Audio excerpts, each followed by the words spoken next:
Here we go. I was waiting for him to do it. I was waiting for Josh to do it. I was looking at it. I know. I seen it. I took the heat off of him.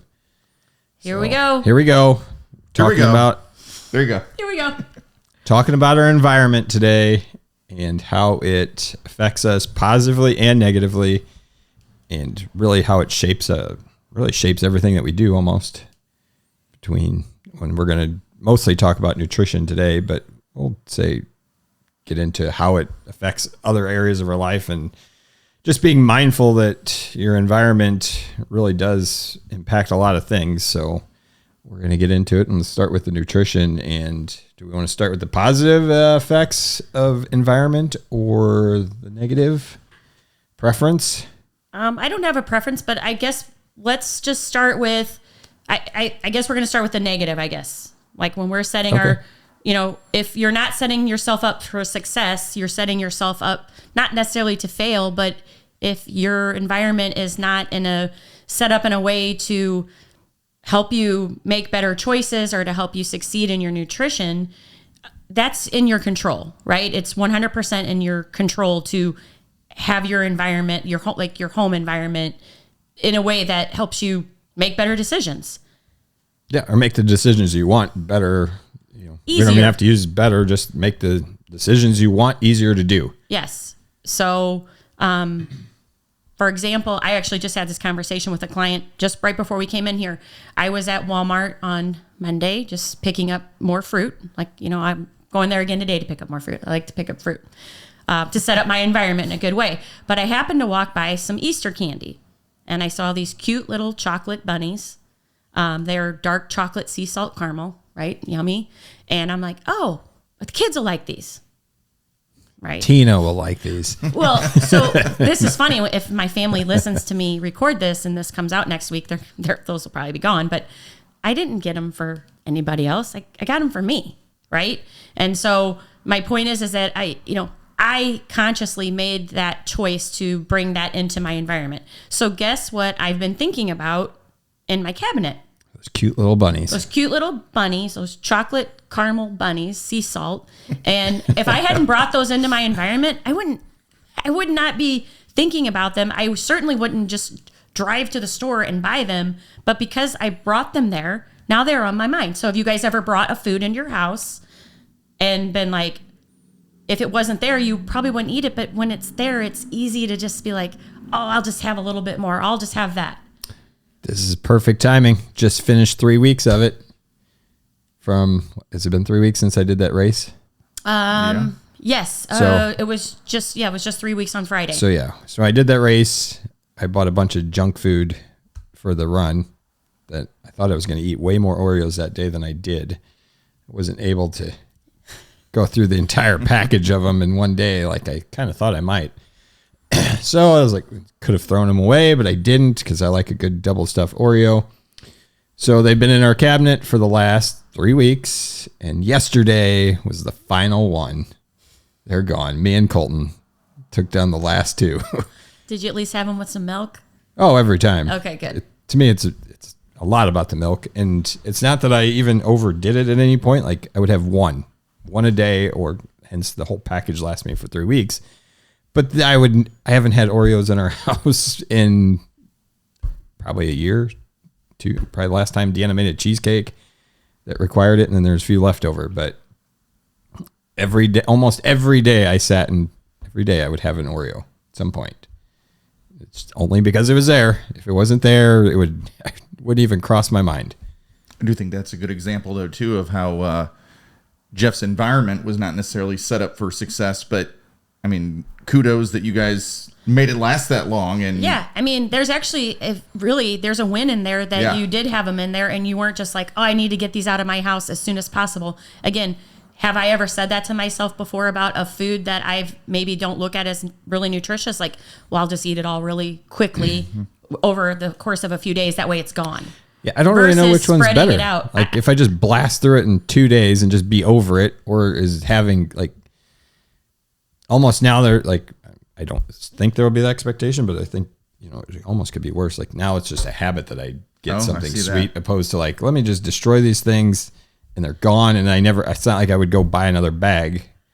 See, I'm impressed by the self-control aspect of it. Yeah, I like that too because you've said that before. Like, can you just have one cookie? Yeah, you where can. we've asked people, yes, you can. But has there ever been a time where it's like you're like, I can't have that because I'll need to have 6 of them. Not you, but Yeah. That's a conversation people have in their heads. I know I've had that conversation in my head. Like it's almost like a domino that I tip over. Like if I have one, now all of a me. sudden now, but like you said, it almost is a habit because you're thinking about like, I had the Oreos. Maybe I want more Oreos. I don't know if you do or not, but you know, I think it was mostly just because it was there, made it super easy. It's like, oh yeah, let's go grab one. But anyways, very fitting, perfect timing on, like I said, me and Colton finished the last 2 last night. well, there you go. Now they're gone. Now they're gone. And but again, if you bring them back into your environment, it's a choice, Oh yeah. right? Again, there's probably some choice. Like I probably knew I was going to do that And- when I bought the damn things.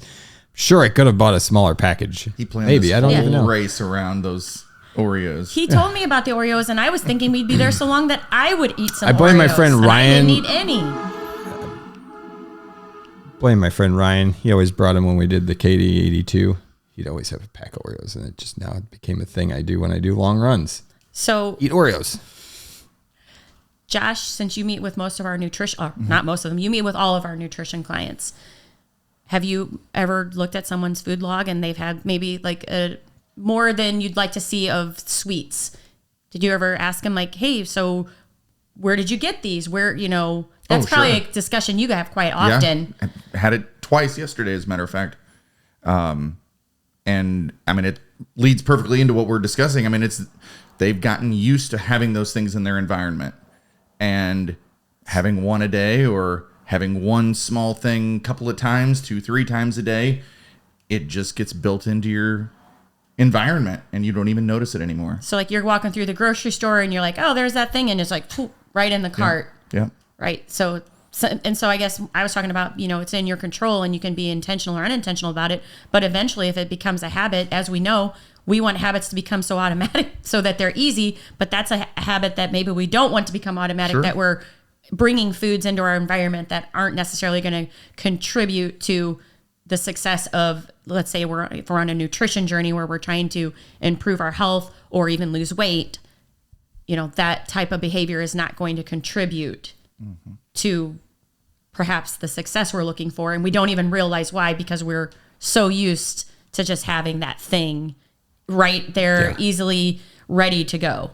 Yeah, and it's just amazing. Like kids, just how convenient they've made these types of things for kids. I mean, I see it everywhere. Like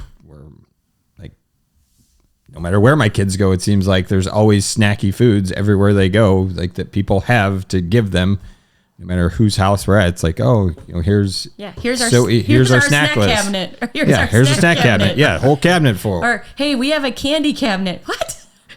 I'm just I can talk about this now because I'm old, but I'm just thinking back to when I was a kid. That was not like my food environment growing up was not a snack cabinet. In fact, I think we talked about this last week for a little bit. Some of our snacks were hidden in our house so that we couldn't destroy them quickly. Like if we bought them at the grocery store, it's like these had to last till the next time we went to the store. Whereas now it just seems very automatic that there is just an abundance of not the greatest choices, just readily available, and everybody has full access to them, whether they're, as long as they're old enough to walk. We actually do that now. And I can trust that my kids aren't going to listen to this, but, we don't keep much of that in our house. Chips, the kids get them in their lunch every day at school, but we have an allotted amount that they get, and we put them into little baggies. The rest of all the storage goes in Michelle's closet, and we hide it in there. And I'm trusting that they don't know that it's all in there, but They will now. and I'm trusting that they're not going to watch this, but if we occasionally have the Oreos or something in the house, which we don't routinely have, but they show up from time to time, or the Halloween candy, it all a little bit gets left out, and then the rest goes in the closet to be portioned out at different times. So now, negative. I think we can all see where the having this stuff around just is negatively going to impact us. And we're not. It's inevitable. We're not making any foods, like Josh's big thing is it's not the food. There's not bad foods. It's just how much and how often. How much and how often. So how much and how often are you bringing foods into your environment that are not contributing to a good nutrition habit? So what is the flip side of that, right? So now we can go into that part of it. Yeah, change our environment to set us up for success, make us feel good. And I mean, easiest one for me is, do we have fruit cut up? Easiest one. If it's clear in a clear container sitting in front of me when I open the fridge, it gets eaten every single time. Mm-hmm. It's so easy if we set ourselves up to do that. Or, I can go on down the list. If our fridge is just full of food that's ready to eat, I have no issues eating at home. Eating at home becomes very, very easy for me because that now is the convenient option. That has become more convenient than even going somewhere to get food. I don't have to stop. Like, I literally know what we're having or what's available, so I don't even have to have that fight in my head of should I stop or should I not. Yeah. Do we on the way home from a sporting event, you look at your husband and your wife, you're like, do we have anything at home? It's much better when you be like, yep, we've got these things at home. We can make this at home. It's all ready to go. It's just a matter of who wants what and what we're heating up, right? It's such a much easier answer, but we've all been in that situation where you're like, I don't think we have anything. Yeah. I know I've been there before, and it's like, crud. What's next? It's like, you're. And I think there's a trickle down effect to the kids on that aspect too, because if you don't have anything planned, then they're expecting, oh, well, let's hit McDonald's. Yeah. Let's hit. Are we stopping on the way home? Yep. Oh yeah. Yep. Are we going to stop somewhere on the way home? Are we going out after this? And I know that could be part of like a social thing or a fun thing, but at the same time, if that just becomes their automatic response, that's a habit that they've formed. We have it with ice rinks. I wish I could get every ice rink in America to listen to this.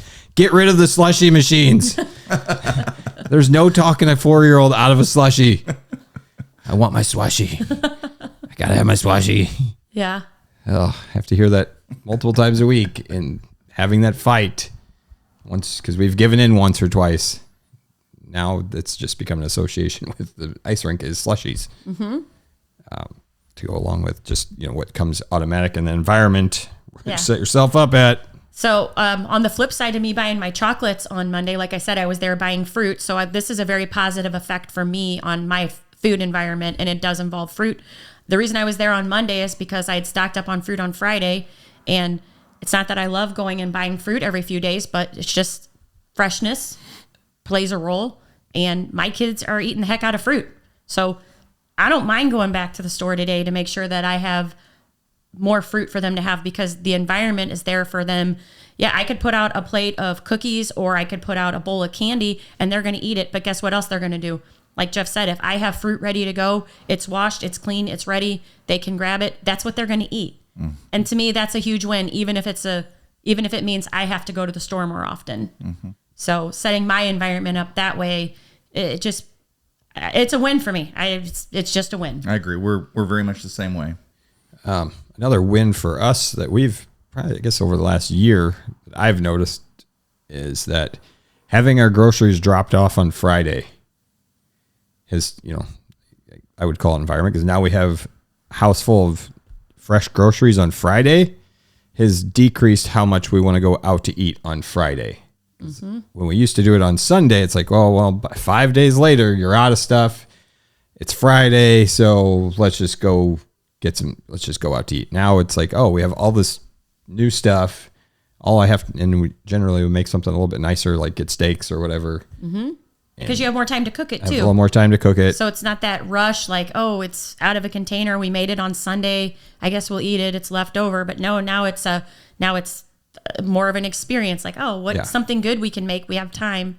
And I agree with that too. I've been, a lot of times when we're doing meal planning, which we always encourage everyone to do, is make a plan for everything. But if you're making your plan and it cuts off on Thursday because the weekends are different, I encourage you to continue that plan into the weekend. It doesn't matter if Saturday night says you're going out to dinner. That's part of your plan. But Friday could say steaks or spaghetti or pizza or whatever. But it's something that if you're planning ahead for it, you're more likely to make a better decision or a better choice than leaving it just up to well, we'll decide when we get to Friday. Yeah. Well, when we get home from work on Friday. And if you don't have all the stuff, if your environment isn't set up for you to be successful, you are not going to the store without that being premeditated. It's hit the easy button. Everybody's doing it. Yeah. Do you do grocery delivery or pickup? We pick up, and we kind of push ours a day back from what you're talking about. We do most of all of our shopping and pickup and everything on Fridays, but we don't cook on Fridays. That's just our day to, sometimes it's a date night, sometimes it's a family night out, but our night at home, because everything's been prepped on Friday. With this fly coming around. I didn't know if you noticed that. Oh yeah, I'm trying to focus. And because Friday is supposed to be your lighter day. Michelle's off. So we already figure on the shopping, getting everything prepped, doing all of that is already enough work that we don't want to cook. So that's just kind of a non-negotiable for us. We go in. But that's in your our plan. Yeah, right? It's plan. And so then we cook Saturday. Yeah, that's in your plan. So that's we talk about it all the time on here. But having a plan in place for things is just the biggest key. Yeah. Being prepared, having a plan, whether that is your night out or not your night out, or you like to cook that night or whatever it is, having the plan just erases all the guesswork. It erases the should we or shouldn't we? Well, where do you want to go? Because, that decision's easy. What do you feel like? I don't know. What do you feel like? I got a new trick. I seen. Did I tell you that? I don't know, but I think I saw it. Was it a Facebook thing? Yes. I've seen it. A guy tricks his wife. He's like, hey, honey, guess where I'm going to take you out for dinner tonight? That's right. And she's like, to Mexican. He's like, yes, you're right. And then doesn't she say like, I didn't really want to go to Mexican? I think I saw this on a Facebook reel. You didn't show it to me, but I saw it.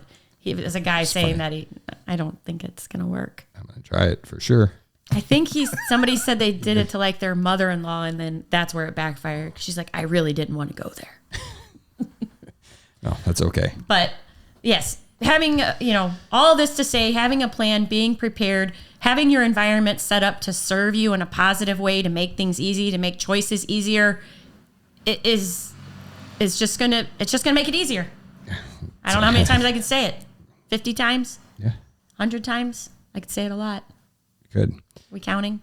So let's shift away from food per se, but environment goes beyond just what you have in your cabinets, what you have in your fridge. It also goes to who do you hang out with? So do you hang out with people who only go out, drink, eat, and have a good time on the weekends? Or do you hang out with people that exercise and have a good time on the weekends, that run 5Ks, do other things that are active, go hiking? Do you surround yourself with those people? Because if your 5 closest people around you, that's what it is, hike and run, there's a really good chance you start to do that too. If your 5 closest people to you don't do any of that and they just are more lethargic and sit around, well, guess what you're probably going to do?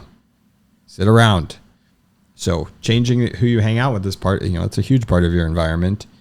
And if exercise is something that you're looking for, then finding people with the same interest as you who want to also exercise makes it a whole lot easier. If your friends are going to work out on Saturday morning at 6:30, it's a lot easier to work out at 6:30 on Saturday. And that's just here at the gym. Our Saturday mornings are fun. People look forward to them. We have 3 workouts in the morning. We have a run group. We always are doing, we love to do fun things and have a good time, but we're going to do that and we're going to pair it with activity first. And not that we're always doing fun things that we're going to do with activity and then do something like have drinks like we did at the scavenger hunt. Yeah. But like this Saturday, we are going hiking. We're taking a group of people hiking, and anybody can come. If you're here at Pulse and you're a member, you're invited. You can bring a friend if you want. And then we're going to have lunch, right? So that's just like we're keeping the balance there. Yeah, but the constant is every Saturday is something. Oh, yeah. And then every 4 or 5 weeks, we throw in something fun that goes along with it. Especially as the weather gets nicer, then we start to do 5Ks. But there's also this whole build-up process of being around people who move on Saturdays.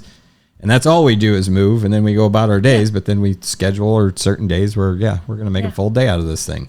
in February, the month that never ends, and it's dark and it's cold and it's rainy and it's snowy and it's icy, but we're still here.